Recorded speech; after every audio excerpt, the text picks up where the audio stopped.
Hello friends, कैसे हो आप सब। आई होप आप सब बहुत बढ़िया होंगे और आप लोगों की पढ़ाई भी बहुत बढ़िया चल रही होगी। तो फ्रेंड्स, आज की इस वीडियो हम लोग समझने वाले हैं क्लास 12th फिजिक्स के अंतर्गत नाभिक चैप्टर की इम्पोर्टेंट डेफिनेशन के बारे में, क्योंकि इस चैप्टर से ज़्यादातर डेफिनेशन पूछी जाती है, न्यूमेरिकल्स बहुत कम आते हैं एग्जाम में। ठीक, तो हम सारी की सारी जितनी भी इंपॉर्टेंट डेफिनेशन है उनको कवर करने वाले हैं आज के इस वीडियो में। ठीक है, देखिए सबसे पहले हम लोग समझेंगे नाभिक के बारे में, उसके बाद देखेंगे समस्थानिक क्या होते हैं, समभारिक क्या होते हैं और सब न्यूट्रॉनिक क्या होते हैं। फिर उसके बाद आपका एक टॉपिक बहुत इंपॉर्टेंट आता है, जो सबसे इंपॉर्टेंट है, वो है नाभिकीय बल, न्यूक्लियर फोर्स। ठीक है, और उसकी प्रॉपर्टीज क्या होती है, गुण क्या होते हैं, ये तो आज की इस वीडियो में सारा कुछ डिस्कशन करने वाले हैं। वीडियो में लास्ट तक बने रहना।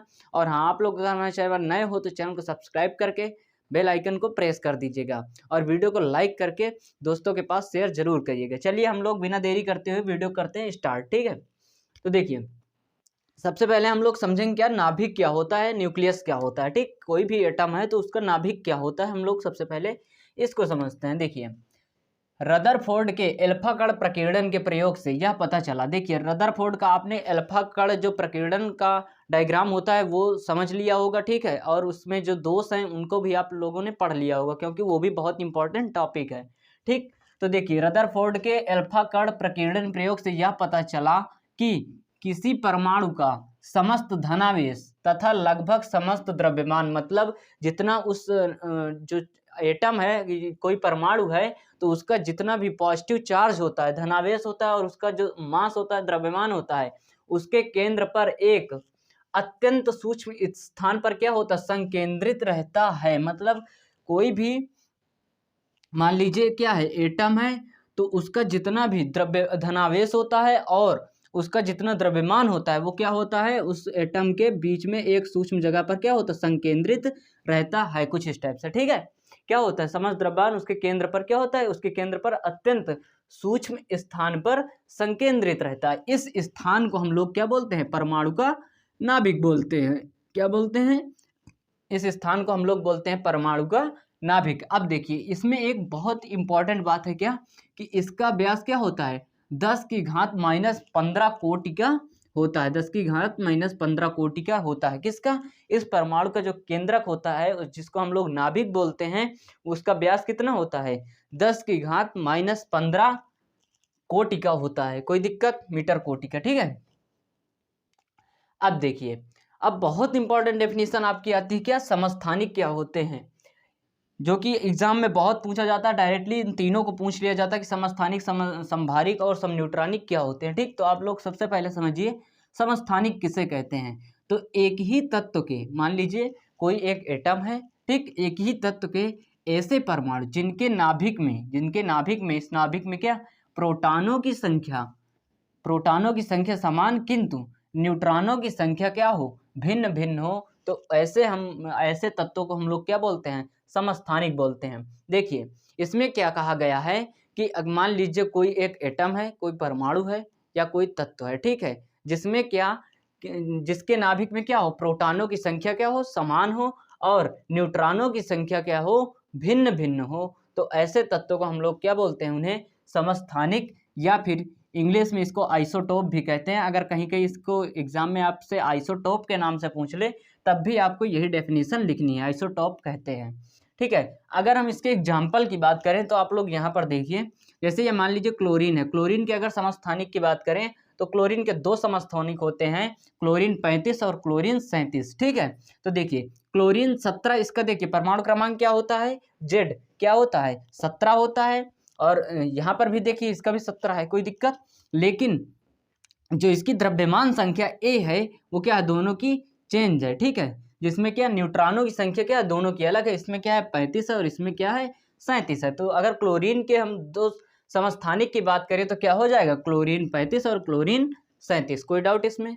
अब देखिए एक बहुत इंपॉर्टेंट है ये एग्जाम्पल, कि यूरेनियम 235 और यूरेनियम 238, ये क्या है, दोनों एक दूसरे के हैं, समस्थानिक हैं। ठीक है, इसमें क्या है, देखिए यहाँ पर परमाणु संख्या, जो प्रोटॉनों की संख्या दोनों की क्या है, सेम है, लेकिन न्यूट्रॉनों की संख्या दोनों में भिन्न भिन्न है। आप ये दोनों एग्जाम्पल का यूज कर सकते हैं, कोई दिक्कत। चलिए अब इसके बाद क्या आता है, हमारा समभारिक आता है। क्या, समभारिक, तो देखिए भिन्न भिन्न परमाणु, इसमें क्या था, एक ही परमाणु में, जिसमें एक ही परमाणु के नाभिक में प्रोटॉनों की संख्या क्या हो, प्रोटॉनों की संख्या समान तथा न्यूट्रॉनों की संख्या भिन्न हो तो उनको हम समस्थानिक कहते हैं। लेकिन इसमें क्या है कि भिन्न भिन्न तत्वों के, मतलब अलग अलग तत्वों के, एक ही तत्व की बात यहाँ पर नहीं की गई, अलग अलग तत्वों के ऐसे नाभिक जिनमें न्यूक्लियानों की संख्या समान, न्यूक्लियानों की संख्या क्या हो, समान हो, परंतु प्रोटॉनों की संख्या और न्यूट्रॉनों की संख्या भिन्न भिन्न होती है, उनको हम लोग क्या बोलते हैं, समभारिक बोलते हैं। कोई डाउट इसमें? अब देखिए हम एग्जाम्पल के माध्यम से समझते हैं कि यहाँ पर क्या है। देखिए ये क्या है, हाइड्रोजन है, हाइड्रोजन क्या है, हाइड्रोजन है आपका, और यहाँ पर क्या है, हीलियम है, क्या है, हीलियम है। इसमें देखिए जो इसमें क्या है कि प्रोटॉनों की संख्या क्या है, भिन्न भिन्न है, यहाँ पर प्रोटॉन की संख्या क्या है, अलग अलग है। देखिए यहाँ पर डेफिनेशन में इसकी क्या कहा गया है कि भिन्न भिन्न तत्वों के ऐसे नाभिक जिनमें न्यूक्लियानों की संख्या समान हो और प्रोटॉनों और न्यूट्रॉनों की संख्या भिन्न भिन्न हो। तो यहाँ पर देखिए न्यूक्लियानों की संख्या इसमें क्या है, दोनों सेम है, क्या है, दोनों सेम है। बट यहाँ पर अगर हम बात करें किसकी, परमाणु के क्रमांक की बात करें तो देखिए हाइड्रोजन का परमाणु क्रमांक 1 होता है और इसका परमाणु क्रमांक क्या होता है, 2 होता है। तो इसमें देखिए क्या है, दोनों डिफरेंट है, ठीक है। तो इसमें क्या हो गया, इसके यहाँ पर क्या हो गए, दो संभारिक कौन कौन से, हाइड्रोजन हो गया और यहाँ पर हीलियम। एग्जाम्पल आप इनको दे सकते हैं, ठीक है। और यहाँ पर अगर हम बात करें तो इनमें देखिए परमाणु क्रमांक क्या है, 6 है इसका, कार्बन का, और नाइट्रोजन का 7 होता है, दोनों अलग अलग हैं। लेकिन अगर हम परमाणु भार की बात करें इनकी द्रव्यमान संख्या की, तो दोनों की द्रव्यमान संख्या क्या है, सेम है, क्या है, सेम है। अब यहाँ पर कहा भी गया कि प्रोटॉनों और न्यूट्रॉनों की संख्या क्या होती है, भिन्न भिन्न होती है, तो यहाँ पर वही कंडीशन बन रही है, ठीक। तो आप एग्जाम्पल में इन दोनों को लिख सकते हैं, ठीक। अब देखिए अगर हम सम न्यूट्रॉनिक की बात करें, सम न्यूट्रॉनिक आपको नाम से पता चल रहा होगा कि जिसमें क्या हो, न्यूट्रॉनों की संख्या समान हो। तो भिन्न भिन्न तत्वों के ऐसे नाभिक, भिन्न भिन्न तत्वों के ऐसे नाभिक जिनमें क्या हो, सिर्फ न्यूट्रॉनों की संख्या क्या होती है, समान होती है, उनको हम लोग बोलते हैं सम न्यूट्रॉनिक, सम न्यूट्रॉनिक। अब एग्जाम्पल के माध्यम से आप इसको समझिए। देखिए यहाँ पर क्या है कि लिथियम जिसका परमाणु क्रमांक क्या होता है, एटॉमिक नंबर होता है 3, और यहाँ पर लिया गया है बेरिलियम, ठीक है। तो अगर देखिए इसमें देखो आपकी जो द्रव्यमान संख्या है वो भी अलग अलग है, ठीक है, जो द्रव्यमान संख्या क्या वो भी अलग अलग है, जिसको हम ए से रिप्रेजेंट करते हैं, और यहाँ पर जेड जो इसकी परमाणु क्रमांक है वो भी अलग अलग है। लेकिन हम इनका क्या, अगर ए माइनस जेड निकालें, क्या ए माइनस जेड निकालें तो वो बराबर आएगा। कैसे, देखिए यहाँ पर ए की वैल्यू क्या है, ए की वैल्यू 7 है और यहाँ पर जेड की वैल्यू क्या है, 3 है। तो यहाँ पर अगर हम 7 माइनस का 3 करें तो यहाँ पर कितना आ जाएगा, 4 आ जाएगा, कोई दिक्कत। अब देखिए यहाँ पर भी क्या है, यहाँ पर अगर हम बेरिलियम की बात करते हैं, बेरिलियम में तो यहाँ पर क्या है, 4 है, जेड 4 है, और ये क्या है 8 है। तो अगर हम 8 से 4 को घटाएंगे तो भी क्या आ जाएगा, 8 माइनस 4 करेंगे तो यहाँ पर 4। तो ये संख्या क्या है दोनों की, ए माइनस जेड क्या है, बराबर है। मतलब न्यूट्रॉनों की संख्या अगर हम निकालें तो क्या आएगी, बराबर आएगी, इसमें क्या आएगी, बराबर आएगी, ठीक। तो यहाँ पर देख लिया। अब दूसरा एग्जाम्पल क्या है, अगर यहाँ पर देखिए ये क्या है, आपकी द्रव्यमान संख्या है और ये क्या है, आपका एटॉमिक नंबर है। अगर हम इनमें से क्या न्यूट्रॉनों की संख्या निकालें तो कैसे निकालेंगे, ए माइनस जेड करें, ए माइनस जेड, अगर हम ए माइनस जेड करेंगे तो यहाँ पर से अगर 23 से 11 को घटाएंगे तो क्या बचेगा, 23 माइनस 11 करेंगे तो यहाँ पर बचेगा आपका 12, क्या बचेगा, 12 बचेगा। और यहाँ पर आप देखिए कि अगर हम 24 से क्या करें, 12 को घटाएं तो यहाँ पर भी 12 बचेगा, क्या बचेगा, 12 बचेगा। तो मतलब ये संख्या दोनों में न्यूट्रॉनों की संख्या सेम होती है। तो आप इन दो एग्जाम्पल का यूज कर सकते हैं किसमें, सम न्यूट्रॉनिक में। चलिए अब हम लोग समझते हैं क्या नाभिकीय बल क्या होता है, न्यूक्लियर फोर्स। चलिए अब हम लोग समझते हैं नाभिकीय बल, न्यूक्लियर फोर्स क्या होते हैं, ठीक। तो देखिए यहाँ पर क्या कहा गया है, नाभिक के अंदर कार्य करने वाला वह बल जो न्यूक्लियानों को, न्यूक्लियन मतलब कौन कौन से, प्रोटॉन और न्यूट्रॉन्स जो आपके होते हैं नाभिक के अंदर, ठीक है, उनको क्या करता है, परस्पर बांध के रखता है, ठीक है। जो ये क्या है, नाभिकीय बल क्या है कि जो मतलब नाभिक के अंदर कार्य करने वाला वह बल जो प्रोटॉनों और न्यूट्रॉनों को क्या करता है, आपस में बांध के रखता है, हम लोग उसको बोलते हैं क्या, नाभिकीय बल कहते हैं। नाभिक के अंदर अत्यंत सूक्ष्म स्थान 10⁻⁻15 मीटर की परास में नाभिकीय कण उपस्थित होते हैं। नाभिकीय कण कौन कौन से, वही आपके प्रोटॉन और न्यूट्रॉन, ठीक है। तो देखिए इसका क्या कहने का मतलब है, नाभिक के अंदर अत्यंत सूक्ष्म स्थान 10⁻⁻15 मीटर की परास में क्या होते हैं, नाभिकीय कण उपस्थित होते हैं। ठीक है, प्रोटॉन के मध्य क्या होता है, वैद्युत प्रतिकर्षण बल कार्य करता है। जो प्रोटॉन, अगर दो प्रोटॉन्स हैं तो उनके मध्य में क्या होता है, वैद्युत प्रतिकर्षण बल कार्य करता है। ठीक, इसके बाद भी वह आपस में क्या होते हैं, दृढ़ता पूर्वक बंधे रहते हैं। क्या होते हैं, दृढ़ता पूर्वक बंधे रहते हैं। अब वो बंधे क्यों रहते हैं भाई, क्योंकि नाभिक में क्या उपस्थित होता है, आपका नाभिकीय बल कार्य करता है। ठीक है, नाभिक के अंदर क्या बल, कौन सा बल कार्य करता है, नाभिकीय बल, क्योंकि ये अभी तक ज्ञात समस्त जो जितने भी बल हैं उनमें सबसे प्रबल बल होता है कौन, नाभिकीय बल।